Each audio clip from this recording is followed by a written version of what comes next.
So that's what the OneMindSet Foundation here, something that can continue to go no matter the incident or the crisis. We almost like a service. So like the same way you'll see AT&T pull up with a cable, you know, when you see AT&T, they coming in to put in Wi-Fi. Well, you see OneMindSet, we come in to uplift and make change in the community. And so that's the point of our foundation here today. I appreciate it. So I'm gonna introduce my dog, Dr. Jamar Montgomery. Is that correct? Yes, it is. Got you. So my dog, he got his law degree. Am I right? Yep. I want to make sure I say it right. He got his law degree down at Southern in 2016. Also a member of the Sigma fraternity. It's not one of the best. It's not one of the best. I gotta say the bruh's better, but nah, all love. And then also he was a United States Senator candidate. And also a valid member in the crypto community and in the NFT community. And so I just wanted to bring him on today just to talk about not just only crypto, but also NFT and also EFTs, just basic knowledge about stocks. And some people probably be like, man, why do you think that's important? Stocks and things of that nature. And I'm just gonna get like a breakdown of just a compound interest if you just invested in maybe one of these crypto coins earlier and how it could have just impacted your family and things of that nature. So I got a little write up, make sure that my number's not wrong. So for instance, like if you bought a pizza slice for $2, you bought that every day for the past year, it'll come out to $730. So I was thinking like, man, how could that affect you in stocks or maybe just cryptocurrency? So I have this website. I'm gonna drop it when I add this to the YouTube. It's called whyshouldibuycrypto.com, and it basically calculates the amount of money you put in and what your profit would have been at the end of the year. And so I use Ethereum because Ethereum is used for the change on a blockchain to buy NFTs, which we'll talk about later. And so in doing so, they said if you I put in $50 a month. So if you just put in $50 a month at the end of the year, end of 2021, so today you would have had a total balance of $1,109 for a $509 return on average. That would have been your profit margin. So I'm like, man, that's kind of a lot of money just stacked up over just $50. And then I went even deeper. So I don't know much about Solana, but I just clicked it. And so it said I tried the same thing with Solana with $50 a month. And at the end of the year, we had a profit margin of $9,370. So your $600 profit from $50 times 12 would have came out to $9,370. And that would just been in crypto. I'm like, man, that's crazy. I was like, man, where was I when I should have been investing? But I know next year I'm gonna do it. So at the end of this, I'm gonna ask you, like, what's the stock that everybody on this live should choose to put $50 in? So during the time span of these 12 months, I'm gonna put my $50 in every month based off of crypto you choose, or you feel like you give us 5 choices, then we just make our own decision, and then to see where we end up at the end of the year. And I also had one on EFTs, and which I'll talk about later. Off the same thing just for the past 10 years, just based off compound interest. Because most people don't know that EFTs is pretty much just a stock bundled up together, just different. So, for instance, you have EFTs of electronics. So they're just the best electronic companies that's around the world in the country. They bundle up in one stock. And so you just invested.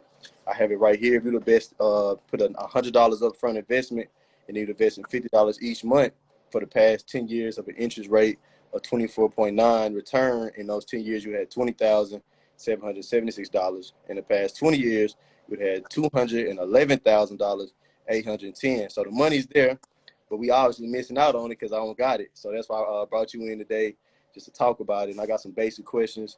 I'm just gonna ask you questions as a person off the street that don't know much.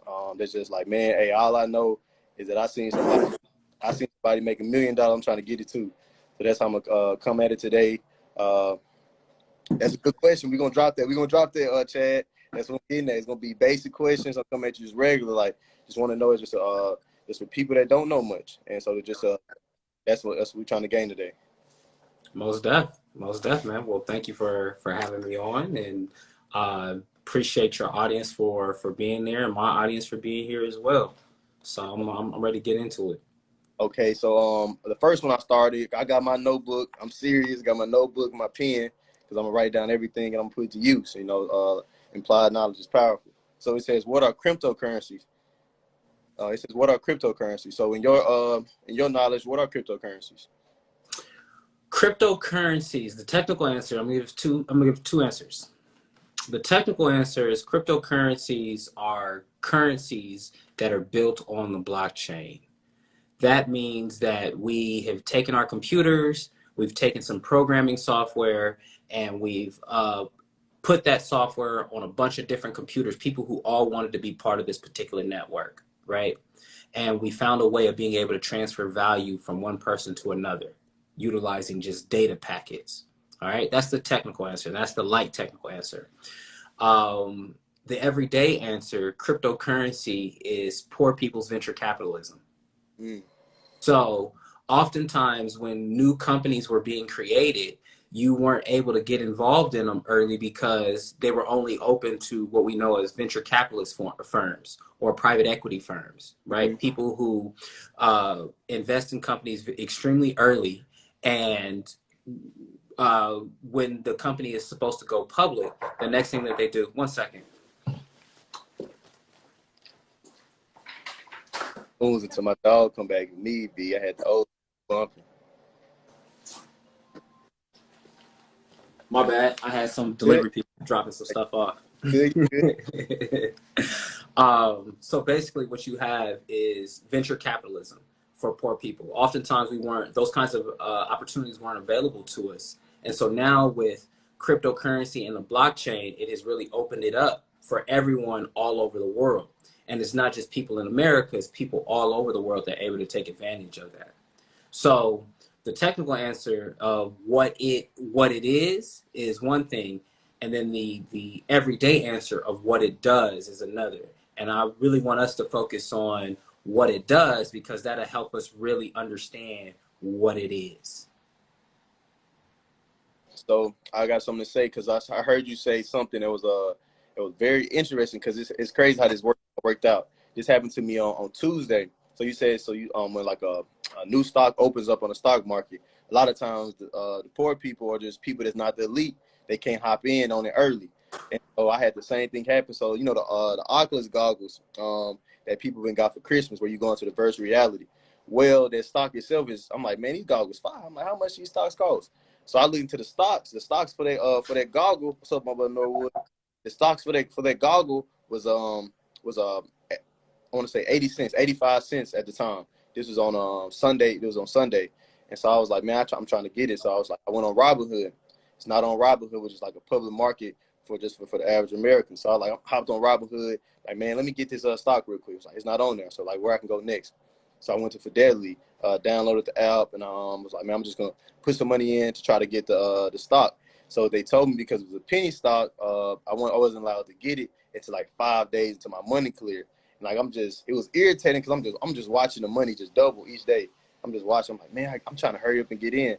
But that was funny that you said that, because that was true about how like cryptocurrency allows for like the middleman to get in early, while in the stock market it kind of stops us from that, and it allows for more of people at the elite level that's already controlling the stock market to get in early. So that was a good answer to the first one. And so my second question would be, beyond a method for payment, what are other functions for cryptocurrencies? Other functions for cryptocurrencies, particularly we're going to, so we have cryptocurrencies, then we also have tokens, right? We also have tokens, and a token is a way of representing an individual thing, right? Okay, so when we're going to talk about other uses for cryptocurrencies and other uses for tokens, we're going to look at what are cryptocurrencies built on top of, and they're built on top of blockchains. Hey, Dr. Boyce, we got Dr. Boyce Watkins that joined the we have built cryptocurrencies on top of blockchains. So blockchains allow us to have immutable records, meaning records after they've been written, they cannot be changed, right? And then we can also go back and verify that something actually happened. Where would something like that be valuable to? Let me give you an idea, right? As an accomplished football player, right? As an accomplished football player, if your stats are already written in, right? Every time that you have a game, and we write your stats in front of a game as part of that game, I can say, all right, where are all the games in which he rushed more than 20 yards, right? I'm able to go and look at every game that you've done that's been done in. Let's switch industries. Let's talk about the food industry, right? When you find out that the salmon that you have is they're charging you for fresh salmon, but you find out that it's farm raised, right? Well, utilizing the blockchain technology, we can verify where things come from. We can follow it from the moment that it's caught all the way to the moment that it's on the table. Let's give another example: car insurance and cars, right? We're going to talk about NFTs a little bit later, but I'm going to go kind of introduce NFTs right now. When we think of your car is individual, has its own individual VIN number, right? And that VIN number represents a certain options that are on that car, a certain engine that's in that car, right? So we could think of the VIN number as an NFT, as a non-fungible token, meaning that this belongs to this particular car, right? And then we tie that VIN number to a particular registration, which means that this particular car belongs to this particular individual. So when we're talking about being able to transfer items, whether they are digital items or whether they are physical items, we can utilize blockchain and cryptocurrencies as a way of being able to transfer those things and see where they are. I hope that made it clear for you. It made it clear, because once you made that pretty much a statement between like football and the insurance and the VIN number. So basically, correct me if I'm wrong, because I'm trying to learn with them. So with the VIN number, you know that the VIN number is located with the car. So no matter how many times the car is transferred through entities, and no matter how many times the car is bought, the car came from a certain factory, and that's where the VIN number is produced. And so that's what the blockchain allows for to happen, to see those tokens pass through the hands of different people. Am I correct? Exactly. So if we think of the VIN number as the token, right, we can see every time that token was transferred. Okay. All right, then. Okay, so my next question on that is then, so why is that powerful? Why should we know about that? So how does that help us as just the average American, us as just the regular folks is coming through everyday life? How can we get in blockchain and utilize that? Okay, great. So there's two ways that you can use blockchain right now that I think probably the easiest ways of getting into blockchain. One, if you already have a business, right, accepting cryptocurrency as payment. That's one, right? Two, the other way that you have is by actually trading cryptocurrencies, right? You may not necessarily understand all of what crypto does, but you know what you do understand? Watching Ethereum go from $220 to $4,400, right? So imagine if you would have had a $200 product and somebody just bought one of those products, right? Just bought one of those products and they paid you $200 worth of Ethereum. That same $200 worth of Ethereum is now worth $4,400. Right. So the importance of it, say if I purchased using Ethereum, I bought a piece of paper. That paper was $1, but I purchased with Ethereum. But that piece of paper can double as I bought it because of the blockchain being with Ethereum. Is that correct? The value of the Ethereum can double. You see what I'm saying? So the actual currency or and I'm going to say digital asset, right? Or the digital currency that you have has grown in value. Okay. So that piece of paper, let's give a product, a camera, right? Yeah. Let's go this cup. This cup is worth $20, right? I can pay for it in $20 in cash, or I could pay for it in $20 worth of Ethereum, right? Okay. This cup still remains $20, whether it's a year from now, whether it's right now or a year from now, right? That $20 is still $20, whether it's a year from today or a year from now. Mm-hmm. But the value of that Ethereum, that Ethereum may have only been worth $20 at that point in time, but now it's worth a lot more. Okay. Does that make sense? You saying, so as a business, by accepting Ethereum as a payment, so like for example, Ethereum, some people have Bitcoin, by accepting it as a payment, my money can double whenever the price of the Ethereum doubles. I get what you're saying. Hey, hey, You just put me on to something. So for instance, like for people that like, a lot of people like to sell clothes. You see like a lot of people repping their brand, repping what they rep.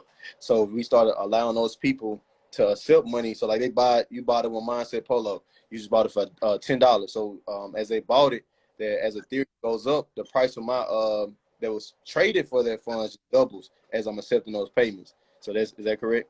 Yes. So Yes. when we start selling these polos, they doubling. Yes. Yeah. All right. So my next question is so I really have two because you made a new question. One would be, how do I purchase this is Dr. Jamar Montgomery. It says, how do I purchase cryptocurrency? So since we own Ethereum, how could I go about purchasing Ethereum? That's one. And then my second question would be, how could I go about as a business? So for people that's on here, we probably have some entrepreneurs. How can I go for business to start accepting cryptocurrency? So those would be my two questions.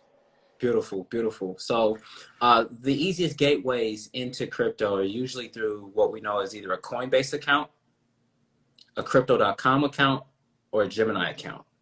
Those are pretty much the three biggest ones. My bad, I'm over writing it down. No worries, no worries. Now, to answer your second question, it comes as simple as opening up a wallet, either through Coinbase, Gemini, or Crypto.com, or opening up a MetaMask wallet or a Trust wallet, and then saying, hey, this is my particular address. This is my address where you want to send the funds at. Once you send those funds, send me an email or send me a text to let me know that was you that sent it, and I'll go ahead and send you my goods. Okay. Another option is Coinbase Commerce, and they already have an integrated solution that allows you to be able to use crypto in your particular, accept cryptocurrency in your business. Okay, so Coinbase. So I got a question. So for all my folks that's maybe back home, people in the hood, they like using Cash App sometimes. All right, so Cash App has the feature of a Bitcoin on it. So could that be a way that so for entrepreneurs that want to sell Bitcoin, sell funds on blockchain to utilize the Cash App feature by moving those funds through Cash App? Yes and no. Yes and no. Yes, in that it can be done. No, in the sense of there's a saying in crypto, not your keys, not your crypto, meaning that there's a particular thing, there's a what we know as a private key that only allows you access to your wallet, right? So if with Robinhood and with Cash App, you do not have access to your private keys. Okay. So if anything ever happened to Robinhood, if Robinhood got hacked, right, they're going to go after the most valuable thing, and usually that's the crypto. Okay. I had a client of mine got scammed out of $15,000 because she sent crypto to some scammers that she thought was legit, and the scammers they set up a whole page that looked like the Gemini help page. Right? So instead of her going through the actual Gemini app, she went on Google. These scammers created a scam Gemini page. She called them, got in contact with them, and ended up sending them over $15,000 worth of crypto. Man, could you ever get that back, or that's just lost for life? Oh no. So when we say not your keys, not your crypto, if somebody has access, now somebody didn't have access to her private keys. This was something that she just transferred to them, right? Yeah. But imagine if the same exact thing could happen to you if you lost access to your private keys. Okay. So with crypto, you gain a lot more control over your funds, but with that control also comes a lot of responsibility, and also comes a lot more safeguards that you now as a consumer are required to take. Okay, so to make sure I was correct, you said the best ways to sell cryptocurrency for people that may have businesses would be Coinbase, a Gemini account, and Crypto.com. If you want to open up a wallet, okay, you want to open up a wallet and buy cryptocurrency. Now, if you are not required to go through Coinbase, Crypto.com, or Gemini if you want to open up just a wallet. Okay. So there's two things. There's the actual holding of the cryptocurrency, And there's also the buying of cryptocurrencies. Most times, the easiest way to buy cryptocurrencies is through Coinbase, Gemini, and Crypto.com, which have wallets integrated into their apps. But let's say I did, for somebody like myself that was around before Crypto.com and Gemini were even created, I had a wallet. And so my wallet, what I would do is I would buy things off of Coinbase and then transfer it to my private wallet, a wallet that Coinbase didn't have control over. Hood Humanitarian asks, does cryptocurrency have a capital gains tax? Yes, it sure does. Yes, it sure does. And so for people that may not know what they mean, I don't think I exactly know what they mean. So what does that mean when you answer that question? So he said, does cryptocurrency have a capital gains tax? So what does capital gains tax mean, actually? Capital gains tax is a tax that when you have something that, let's say you bought it for $100 and it rises to $200, right? When you sell it at that $200, you're taxed on that $100 gain that you made off of that. So in some instances, that could be 16%. In other instances, it could be 20%. In some instances, it's 33%. And in other instances, it's gotten as high as 50%. So you're saying you're getting taxed, that 50% is being taxed off the initial ball, right? No, it's taxed off what you gained. Oh, Lord. Well, think about capital, right? What is capital? Money, right? Money. Right? So capital gains, I'm taxed off of my gains in capital. So if I went from $100 to $200, I've gained $100 in capital. So go ahead. So my question would be, so remember earlier I said that if you put that $50 in a month on Solana, you would have came out with $9,603. So with the capital gains tax been on that profit of that $9,603? It'd have been on that. So if it went from $600 some odd dollars to $9,603, right? Then you'd be taxed on $9,003. So why does the government say cryptocurrency isn't something to be trusted? They steady taxing it. The government is always going to want their piece of the pie. So one of the ways in which you are able to track legitimate activity is through taxation. Right? Because you're required to say what you made, right? You're required to report that to the IRS. And as a result, the IRS takes their cut off of it.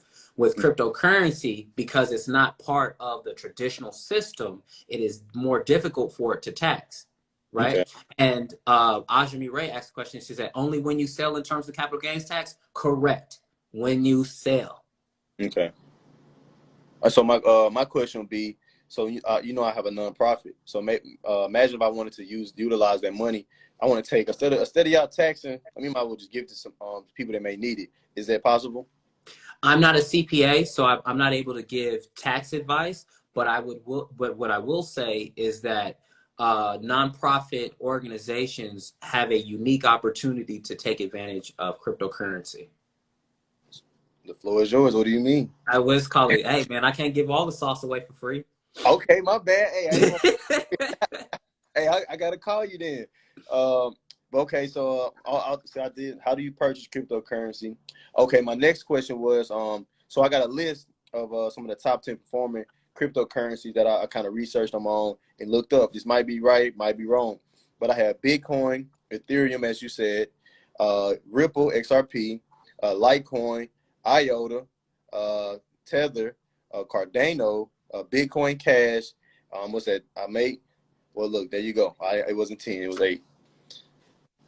So they'll save some time. So, but based off those, the ones I just added, it says I asked but why are these top 8 instead of top 10? Why are they useful? Like, what puts them up above the rest? So, like, for instance, for people in perspective, you know, you have a top 10 list of football players, top 10 list of basketball players, but you know they top 10 because they put up the stats to prove it.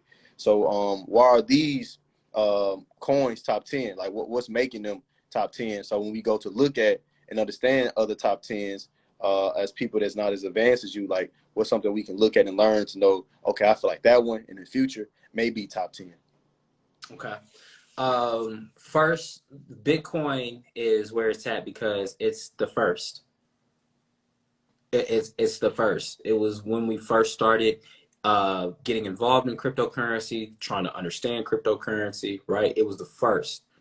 Then we go to Ethereum. Ethereum was the first cryptocurrency that had a full programming language, meaning that I can build apps on top of it. I can build programs on top of it. I can have things that are actually running and self-sustaining on it. Bitcoin Cash is what we know is what we call a hard fork off of the original Bitcoin.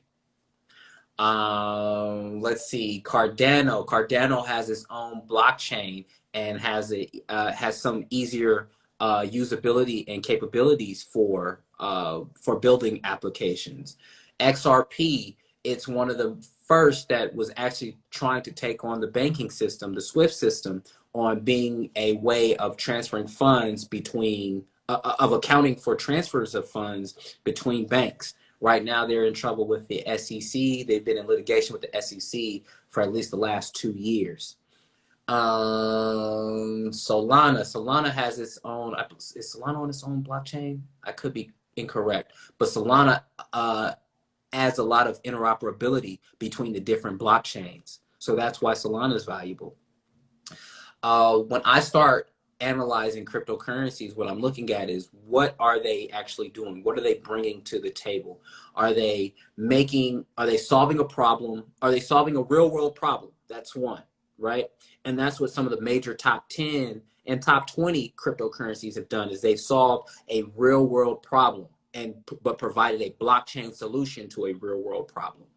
For Bitcoin and Ethereum, it was solving the problem of being able to transfer money globally without having to go through a bank, right? And being within a system in which the people in that system said, I will accept this as currency. I will accept this as payment, right? So does it solve a real world problem? Does it bring a blockchain solution to a real world problem? Then you have others that, does it solve a problem? Does it provide a blockchain solution to a problem actually in the blockchain? So if I got 10 different blockchains, if I have 10 different blockchains and there are different coins that are built on top of these different blockchains for various reasons, right? It's very valuable if I now create something that allows me to integrate or have interoperability between these different blockchains, right? Think about blockchains in terms of freeways. One blockchain operates as a freeway, another one operates as a street, another one operates as a dirt trail, another one operates as a airport, another one operates as a shipping lane, right? So the way in which I operate on a shipping lane is going to be much different than I operate on a runway, right? But if there's a way where I can get the data that's on that shipping lane onto that runway, then that now becomes valuable. Does that make sense? Yeah, it does. So basically, transfer of assets through different ways of doing it. So I definitely get it. And then that also made sense. Also, when you said going back to the XRP, it says like taking on the banking system. Because correct me if I'm wrong, I seen that XRP, I think they took on, I think it was $1 trillion or it was $1 million dollars, and it maybe was XRP, but I seen that it was transferred through the blockchain within like 16 to 20 days. They put that same example for like a banking system. I think it took a year. I think it was like Chase Bank, and there was another one. I can't remember the first one, but it took years. Like it was like double digits, and it was like but the fastest way they can move assets was through like that. I think it was XRP and the blockchain, and I was like, oh man, that seems very useful for future assets, but definitely for people because you said the elite level moving that type of money, and so if people moving that type of money, if you're investing in the movement of that type of money, eventually you got to catch up with that movement of money. I'm gonna drop a diamond. I'm gonna drop a diamond right now for the audience. They may not get it. But the diamond is going to be dropped anyway. All right. So the reason why all of this is so important, is because you need your money moving fast. The reason why you need your money moving fast is because you have just inflated all of these different assets. And so think about your body, right? Think about your body. I got muscles, right? What good are muscles if I don't have the blood flow in order to sustain it, right? So the bigger that my muscle gets, everything else staying the same. The amount of blood in me stays the same, all of that, right? So now if I got a bigger muscle, I've still got to utilize the same blood vessels and everything. So the only way that I can sustain that muscle to still be as strong is if I'm pumping blood a lot faster. Right? Because the current flow rate when it was smaller isn't sustainable as it gets bigger. I now need a higher flow rate. We call that money velocity. So cryptocurrency allows you to have a faster money velocity than the current traditional system. And so until our governments get a handle on the money velocity situation in the traditional system, they're going to allow things to kind of live and let live within the crypto world. Okay. All right. So off of that, it says I got this right here. So maybe I'm a young adult, or maybe I'm an older gentleman. I'm in my 40s, 50s, looking for retirement. But I'm gonna start with my age. So with my age group, we still young adults. So as a young adult, I have years of life ahead of me. But I want to invest in cryptocurrency in a way to ensure generational wealth, not only for me, but for later generations of my family. And so my question would be, you kind of answered it, but like just in like one or two sentences, how is that possible? If so, how? Like, how is it possible for me to make sure I ensure generational wealth? What would you leave me with to make sure that I got it? Just like you had to say, like in one or two sentences, or maybe just in a quick spiel.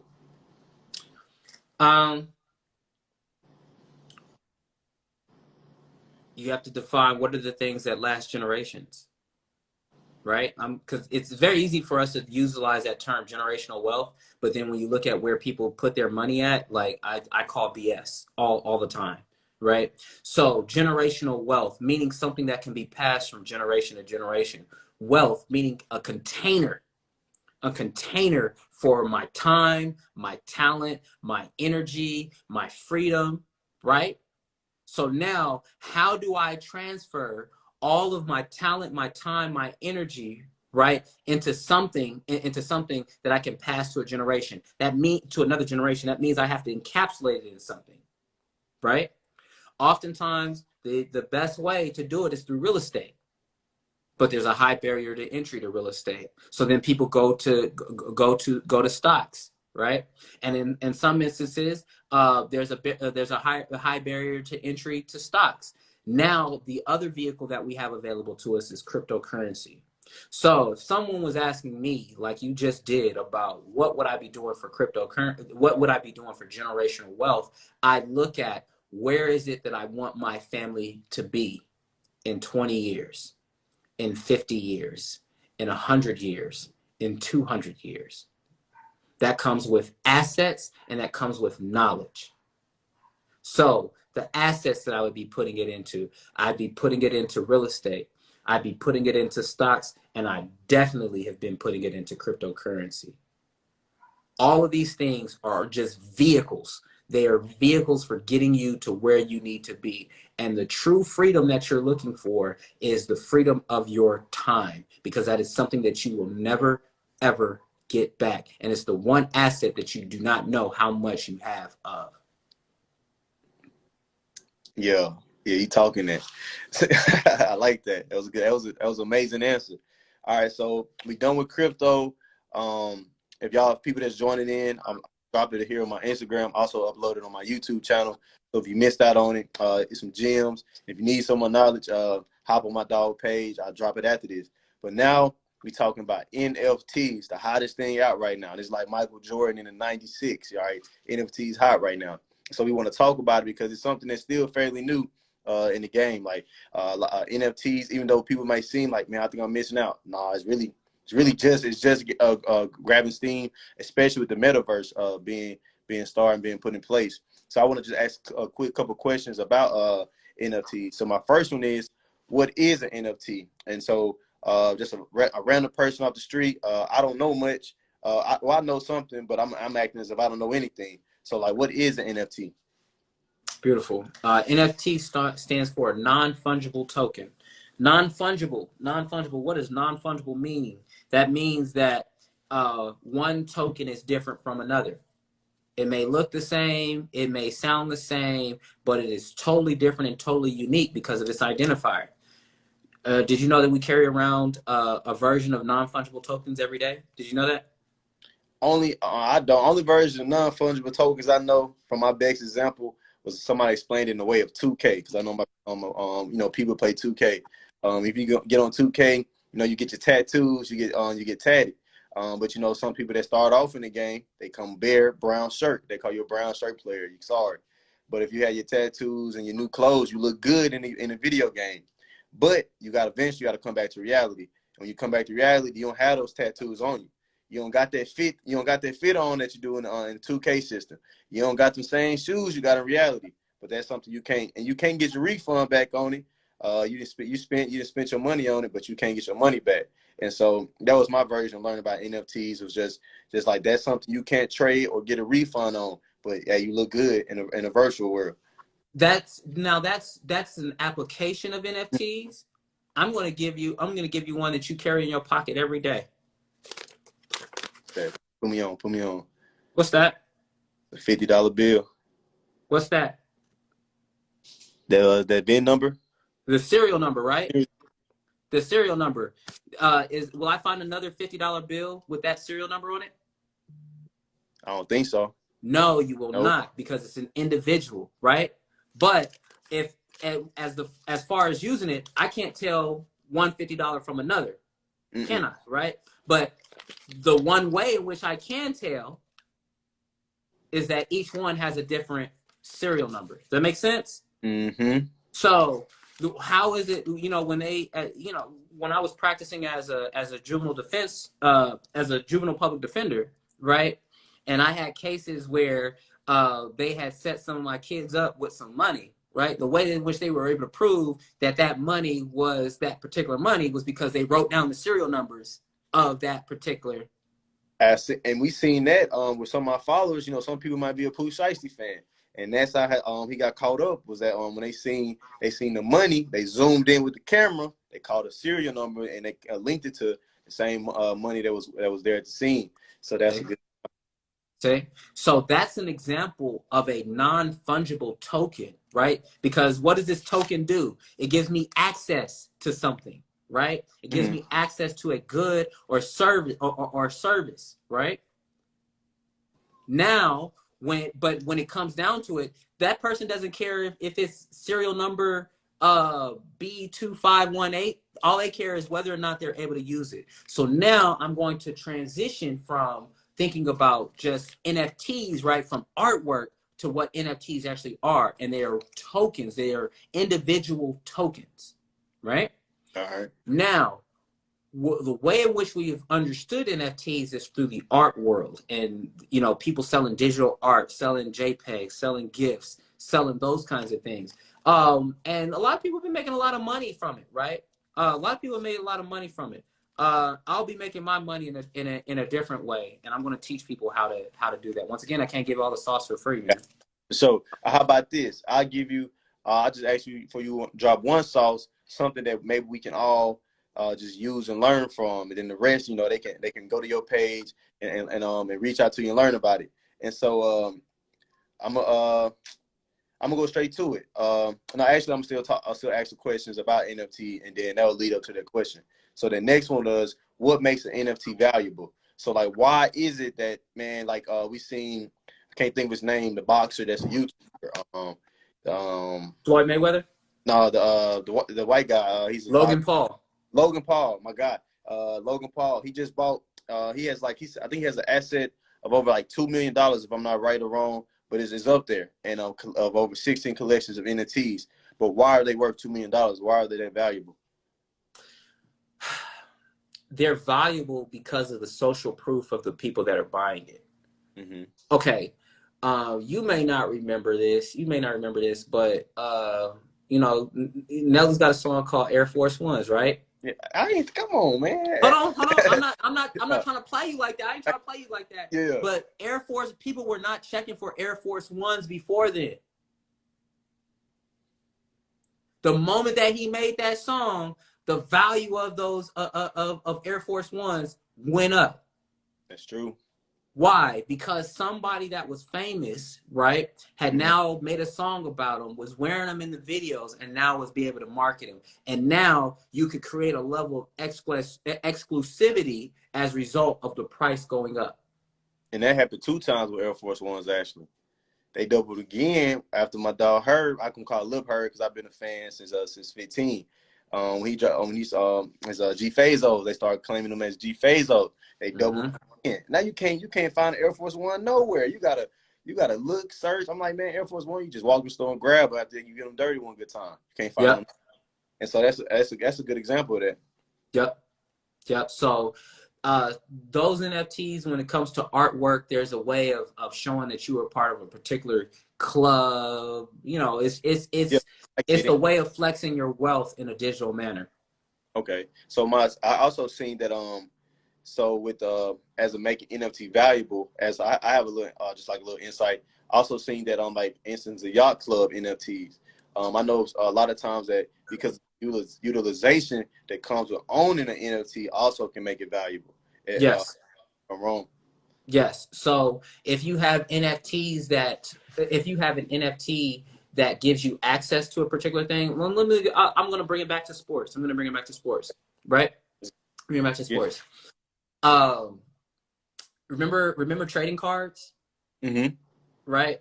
So imagine when you first started playing football, right? When you started playing football, and I'm pretty sure that you're a much better football player than you were 4 years ago. Definitely. Right? I'm pretty sure that there's a lot more of accomplishments that you have done since those 4 years, correct? Mm-hmm. All right. There's a whole bunch of highlight reel of you, right? Mm-hmm. Now, how valuable does that highlight reel become the moment that you make the pros? It becomes more valuable. It becomes more valuable, right? But guess what? They have a piece of your legacy that they're able to say, hey, I've been rocking with him since the first day that he played Pop Warner. Yeah. Right? Now you have that you're part of, people have bought into your legacy and continue to buy into your body of work. That's where I see the biggest use of NFTs. So for instance, I have a couple of NFTs out right now. If you buy my NFTs, you get access to my political science course. Like that. So, okay then. So like to bring it back to like where it makes sense. So like basically saying that how I understand it, make sure I'm doing it right. So for instance, I just started my OneMindSet Foundation. Like trying to uplift communities and the different impact that I'm trying to create. But also, man, like, so if I was to drop the NFT, I was like, so if I drop the NFT just based off the foundation and what it does, you start off from the beginning. And then, so like, 10 years from now, it's bigger and better than the Boys and Girls Club, maybe. And then, so in doing so, that maybe like, so you're buying into that legacy that I've been created. And then for a utilization rate, I can say like, okay, once you, for purchasing this NFT, maybe you get access to the network of people I know. So like for instance, but maybe say if I was trying to do like a mentorship group for kids. All right, so in that mentorship group for kids, like maybe if you buy like a rare version, then you get a raffle. The best one that gets to hang with one of the guys is in the pros, something like that. And so like correct me if I'm wrong, is that a way that those NFTs can work? That's exactly the way in which I see NFTs working. Got you. So all right, so I think you already hit it on the nail. It says our NFTs the future of art and collectibles. It sounds like they are. And let's think about there's the reason why words are so important is because there's a lot that comes with words, right? Okay. So we got art, right? Art means anything that is of significance or cultural value. So the art that is on the refrigerator when you were a little kid, right? That meant a whole lot to your parents. It may not have meant nothing to anybody else, right?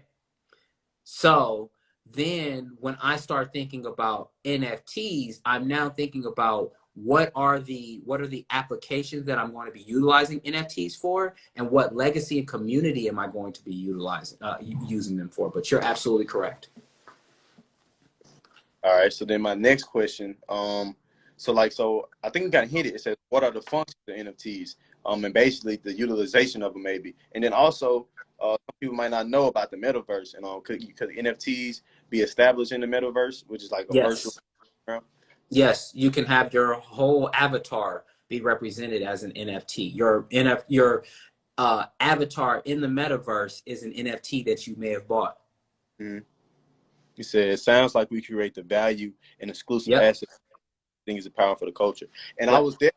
That's why I was saying with the NFTs, I've been trying to, because like we had that talk, basically just on NFTs, and ever since that day, I've been trying to see ways I could bring to my foundation, and that's also one like maybe using, because I know you said that for each time it changes hands, for the NFT you create, that's a passive income that's generated back towards the creator. You can set all that in settings, and so man, like each time that's traded hand, those funds go back to the funding programs for the foundation. So putting in maybe like breakfast programs or after school programs or mentorship programs or financial literacy programs, things like that for the community. But you buying into something that's helping the culture, but while also, if you get me wrong, so each time you buy into it early. So if they buy into it early, then somebody buy into it later. They generate their own passive income on top of it while also helping the community. That's my way of looking at it based off that question. Yep. All right. I Yep. feel like the way then. Uh, and then my next question, we talked about cryptocurrency. So are NFTs linked with cryptocurrency, or do they go hand in hand? Because I know Ethereum you have to is a way of trading with NFTs. So could you explain that? Yes. So NFTs are a type of token that were originally built on the Ethereum blockchain. I think the oldest NFT was maybe created on the OMG network, as a matter of fact. Mm-hmm. Yeah. But either way, it represents a different type of token on the Ethereum blockchain. So there are some tokens that can operate as payment. There are some tokens that operate just as a digital asset. So let's think of it in terms of a highway, right? As a matter of fact, as a highway. Let's think of it. Yeah, let's think of it as a highway. So the blockchain, the Ethereum blockchain, is a highway, right? Is a highway, and then you might have a truck on that highway carrying a bunch of goods, right? And those goods are an example of NFT. In that truck, you might have NFTs, right? Digital artwork. Well, what makes that different? What makes that different from a piece of art versus a piece of music?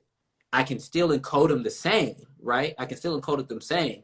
They still transfer the same way, but the information that's located in them is different. I hope I didn't confuse you. You maybe confuse some people in the comments, but I'm gonna try to see if I can explain it just for like us Okay. regular folks, because you own to something. So maybe you're saying like, so we're on a highway and that's considered the blockchain, correct? All right. So we're on the highway, and so the funds that's being used to carry these NFTs, which is like Ethereum, for example, that is a truck. So almost like the transportation system. So we have a transportation system of Ethereum being used on a blockchain. So the highway is a blockchain, the truck is Ethereum carrying the goods, which is the NFTs, which can be used, artwork, videos, gifts, and memes. And so those are the goods being transported by Ethereum. You sound like you've taken my class before. No, I wish. After this talk, I need to get a good one, because like you understand it. And I definitely been seeing people like I sound like on YouTube, people saying like they're making like a passive income of over $1,200 a week, just based off NFTs, and just sitting down. I don't know like the exact pinpoint, but I've seen it. I've seen people make money, and I was like, man, I want to take that knowledge and bring it back to our culture, to people that's in the under-resourced community, because they may not have access and understand how this is how it's happening, transpiring. So just trying to drop that knowledge. And then my last one, which is what I was going to get to, because you said like so like, cause you don't want to give out too much information, because you know a lot, and we'll be here all day. But it says my last one was can I make an NFT? If so, how? And so to make that simple, because I know it's like a big little thing.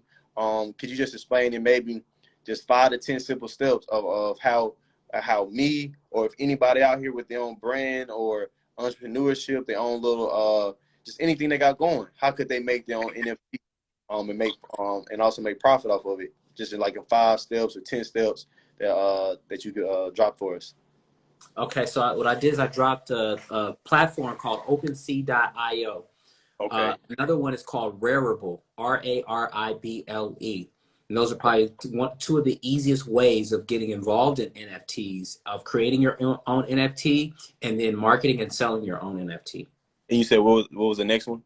Rarible. I'm gonna drop it in the Okay, comments. because I'm gonna type all the links out. I'm gonna put it in the descriptions and also put in the YouTube link when I put it on the YouTube page so everybody can go back to it. I got you.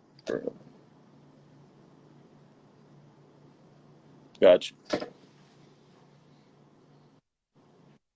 So you can go on those platforms and just follow the directions on creating your own NFTs, or you can explore other NFTs. One of the NFTs that I own is the early access pass to the Snoopiverse. So as many of they may not know that Snoop Dogg has been involved in the metaverse for a while. And so I have early access to some of his stuff. That's an NFT that I can sell. Snoop Dogg be involved in everything. He just living life. Mm-hmm. Mm-hmm. So that's the easiest way. Those are the easiest way. So just to hop on, so to get it correct, just so if anybody missed out. So OpenSea, OpenSea.com or Rarible.com, they pretty much give you a step-by-step direction of how you can make your NFT and put it on the blockchain and on the website. Correct. Got you. So my last one, I know this one this one's kind of off topic. It's not on cryptos or NFT, but it's still so people got older folks, none against the older generation. But sometimes they're not as tech savvy as us and understand what's going on with cryptocurrency, the blockchain. That's doing too much. So just giving them something simple where they can still find ways to make this passive income and not miss out on ways of just generational wealth. Because I got a statistic here that I have found. It says right here, based off of just race and ethnicity, the gaps are in the stock market is owned between not only white, black, Hispanic, Flemish as well, while 61% of white people and non-Hispanic families own 61% of stocks, but for black families only own 34%, and for Hispanics only own 24%, and that's a big gap between the stock market.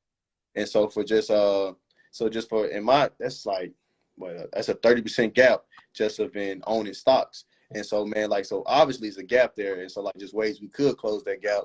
I just wanted to give out just a simple version of just a safe stock that I know never loses money over time, and that's just an EFT, and that's why I brought it up. And so for some some may be new and don't understand what the stock market is. So just a simple explanation, what is the stock market? What is the stock market? Okay, I'm going to two things. Hold on, I lost you. As a matter of, can you hear me? I hear you now. Okay, I'm going to address two things. Those statistics don't quite give a full view of the numbers, right? Okay, I love numbers. Black folks are 14% of the population. It's true. Okay, so that's basically about 44 million people. You said 30% of black folks own stocks? 31%. 31%, so that's a little over 12 million people, right? Okay, you said white folks, or you said Hispanics? I said the Caucasian community owns 61% of stocks, while non-Hispanics own 24% of stocks. Okay, so now when I do the numbers, let's say white people make up what, about 30 to 40% of the population? Mm-hmm. Let's say 40%. You said they have how much? 61%. 61%. That's 24 million people. Sheesh. 24 to R12. So the gap is there. The gap is even bigger than what we think, right? Mm-hmm. We think 30%. No, they own 50% more. Mm-hmm. You get what I'm saying? They get owned 50% more. So I just want to put that there so that we have a better understanding of the numbers Mm-hmm. and what the numbers actually telling us. But back to your Also, question. want to back too. So some people might not know this, but Dr. Claude Anderson, somebody I like to research on, got a book called Power Economics. My boy Vaughn, he gave it to me, told me to learn about it. But in his book, in his research, he speaks on the exact time that when the stock market actually started becoming even resourceful, and it became a utilization. A lot of people don't like to speak on it, but you know, here at the OneMindSet Foundation, we just like to talk ideas, talk numbers, and talk their real. And so the stock market didn't become useful until the abolishment of slavery. And so in the abolishment of slavery, people didn't like, man, how we gonna put this money back to work? How we gonna make this passive income? Okay. And so that's when the slave codes came in, and then that's when we had to put in slave labor. And so in that slave labor, that's what came us as the only people that were still a minority at the time. Really not a minority, it's just a non-immigrant group, because we were still here as beginning with people. So as a non-immigrant group, we was forced into as a slave labor. So in doing so, it's like, man, how do we still make this passive income? And so that's where the stock market was really put into place. And so just like you were saying, that's what that gap is in between, because that gap was created from the beginning. And so just ways to close that gap. That's why we want to talk about it today.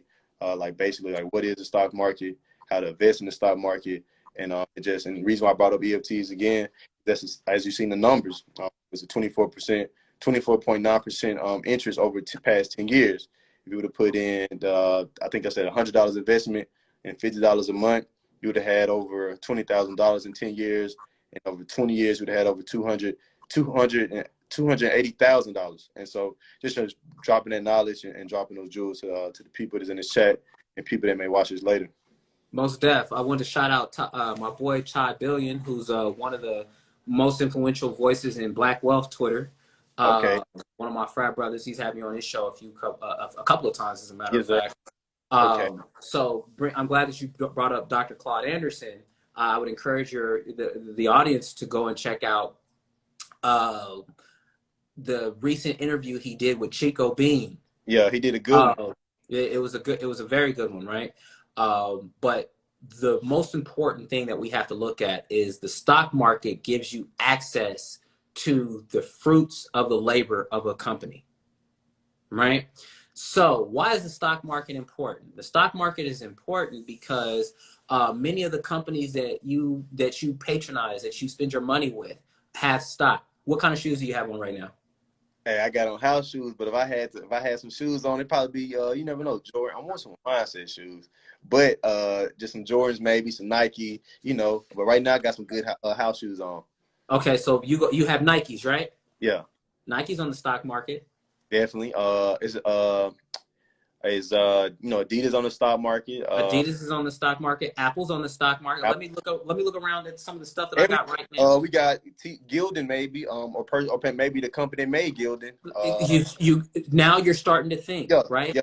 Maybe we get in depth with that, just like the manufacturer. Just what I said with EFTs, because we're using electronics. And so I'm not bad to cut you off. I just get excited. No, you're good. You're good. Basically, what I'm saying is the reason why it's important for us to get involved in the stock market is because we allow these companies to make billions of dollars, right? You buy those Jordans, the only thing that you get is personal satisfaction and a pair of shoes that you cannot pass to your children.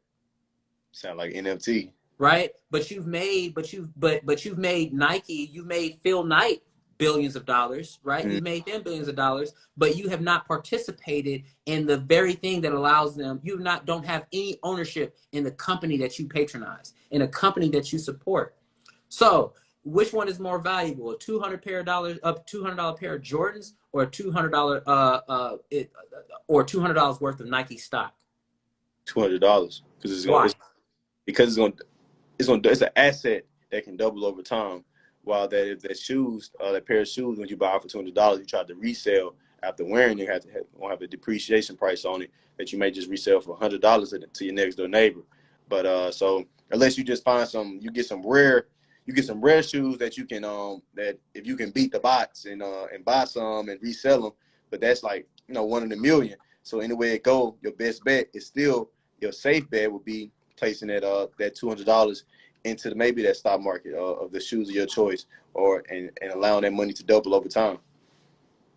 You're absolutely right. I'll say this is, which one is cheaper? Me going to go buy me buying milk, or me buying the cow that makes the milk?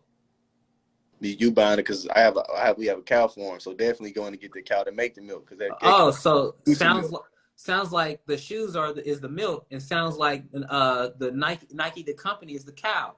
But I don't own not one piece of the Not cow. one. You own the So same.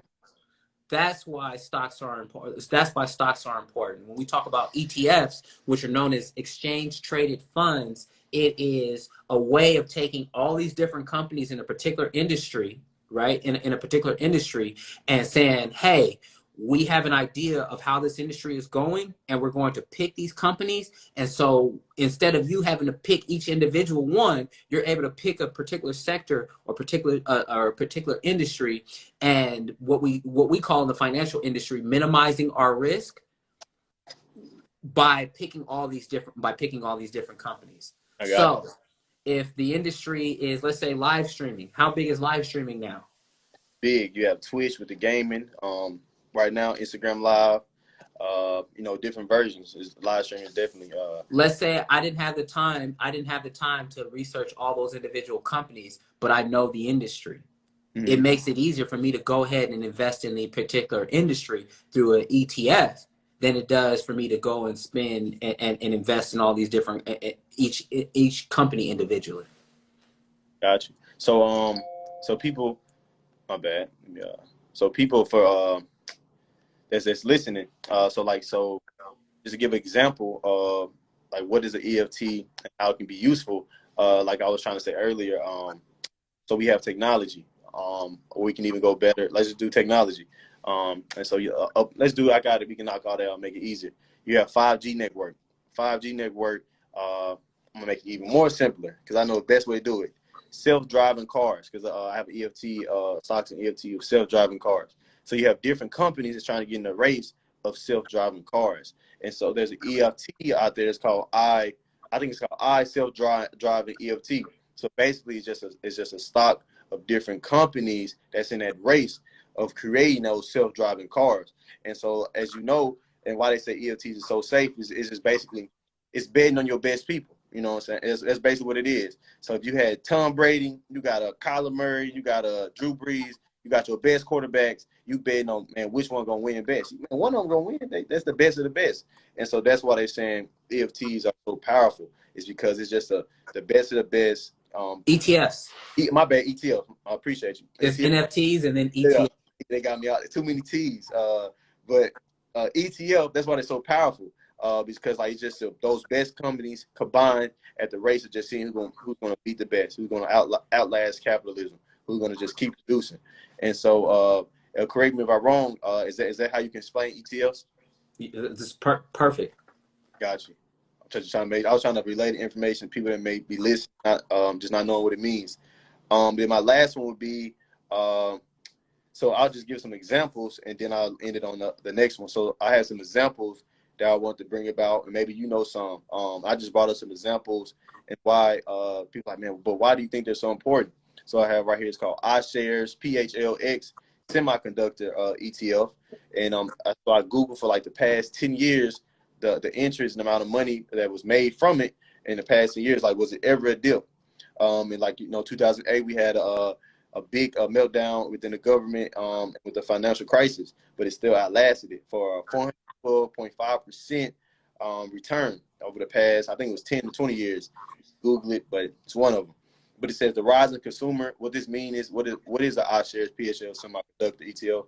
It's the rising consumer spending on technology as 5G boom, expectation for higher smartphone sales, the announcement of phase 1 U.S.-China trade deal have been propelling the sector and related funds. So basically, it's just the expectation is higher, faster smartphones, faster technology for smartphones, and the boom for faster services. So what you have with 5G, it's all compiled in one for over 412% return. Some people may know or may not know It's called the First Trust Dow Jones Internet Index Fund. So for the past, I think it was either 10 or 20 years, but it's been up for over 456.6% return. So the past decade can easily be tagged as emerging as internet usage. And with obviously we talked about NFTs, cryptocurrency, the internet ain't gonna slow down. You got the metaverse, that's a virtual reality over the internet. So just this pace is just gonna excel and boom. So that's another you might want to hop on in. This one's called SPDR S&P Biotech ETF. This is emergent acquisition of positive drug data and FDA approval. And they've been up 438%. So basically, people are like, man, what do you mean by FDA approvals and drug data? I'm just, to the elephant in the room, COVID. Those shots and those boosters, those would have been listed under this biotech ETF. Because once it become FDA approved, they'd be listed under this ETF. And so as you see, vaccines gonna always come into play. COVID, even though it's one of the some of the worst. I don't know the right word for what's the right word for that? What is like the definition behind COVID? Like what does that category fall under? Biomedical, biotech. No, viruses. Like that's what I meant to say. Viruses. Pharmaceuticals. Yeah, pharmaceuticals. But you can always have viruses. You can always have somebody trying to find a cure for viruses. So, the stock in that would never go down. It will always precede itself and keep growing. And so as in giving the information, now people may be thinking, man, everybody here may be, to return. Lost my dog Malik.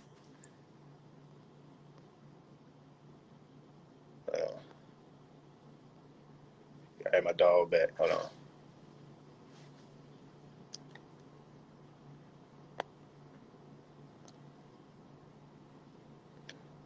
All right, hold on. He's gonna come back. All right, Sel. Got you. You back. All right. So what I was saying was, so I just explained all of this, the returns you'll make as with 20-year-olds, 30-year-olds, 10-year-olds. So as you know, time keeps going. Like you said, that's the biggest asset we may or may not have, which is time. Something you can never get back. So as you've seen in 10 years, as time preceded itself, the funds, the ETF just continue to grow. So for people like, man, so like in the next 10 years, how can I invest? How can I put my money into these ETFs? So what would be some applications that you would say we could use, download, or to get into the stock market? If you have a Robinhood account, that's good. Robinhood, it won't give you access to some of the other smaller companies, but it'll give you access to a good, probably about 60 to 70% of companies, maybe even 80% of companies that are out there. If you want to get more serious, I'd tell you to open up a Charles Schwab account or a E-Trade or a Fidelity account. But the easiest way, those are just the tools, right? To even get into the field of stocks, I would look at all the things that you buy on a repeated basis and look up if they are on the stock market. The reason why I would do that is because if you're supporting that company, then there are millions of other people who are also supporting that company. And why not take part in the success of a company that you're helping to make rich? To piggyback off that, I remember when I was like, it was two things. I think it was they announced that NCAA was coming out with new college football. I was like, man, let me Google NCAA is on this on Robinhood. It was on there, and like on the day they announced, I was like, let me grab something. It was just shooting up because people were just speaking on. Another instance was like, I knew that Sony was coming out with the new PS5. I'm like, oh, I was like, yeah. I was like, I know that's gonna jump at over the years. It's gradually kept growing. Other instances with people that may not know, it's like the same time with COVID. Like when you have every time a new variant of COVID, the stock market goes down because of things closing, lack of consumer sales. So only reason I brought that up is just to leave with like a jewel for the people. Is that like even though you may see red, it's because it's just like I call it football. We call it the ebb and flow of the football game. You know, you got your highs, you got your lows, but you got to stay even. And so what that is, you can't put emotions into the stock market because the stock market matches the daily flow of everyday life and community. So you just got to, so as you said, invest in something you know that you like and that other people can like, because you know it's going to withstand the test of time because you keep buying it. You've been buying it for 20 years. Mama done bought it. So obviously people keep buying it. So that's a good reason why, just explaining why you should invest in things you like, because you know, like, even the crisis, you know, it will stay. Exactly. Got you. So I probably, like, for 2 or 3 minutes, anybody have any questions for me or for my dog, Dr. Jamar Montgomery? Did a great job on explaining everything. If y'all have any questions, y'all can drop them below. Also follow him. He has specialized courses you can take by NFT, stock market, cryptocurrency. It's linktree.ed/Doc Montgomery. Also, I'll put that in descriptions when I drop it again on YouTube. My link is in my bio. Yeah. Yes, sir. So if y'all have any questions, don't be shy. Y'all can ask. And then we'll close with that. If y'all have any questions, let us know. Boom, boom, boom. Well, man, thank you for having me on. While we're waiting for questions, you guys I'm doing this because you're my dog, and I believe in what you're doing and the work that you put in the community. The beautiful part about it is we pay for the things that are valuable to us, right? We pay for the things that are valuable to us. If we say that generational wealth, if we say that financial independence is important for us, why aren't we willing to pay for it? Right? We're willing to pay for the car that we want. We're willing to pay for the watch that we want. We're willing to pay for the shoes that we want.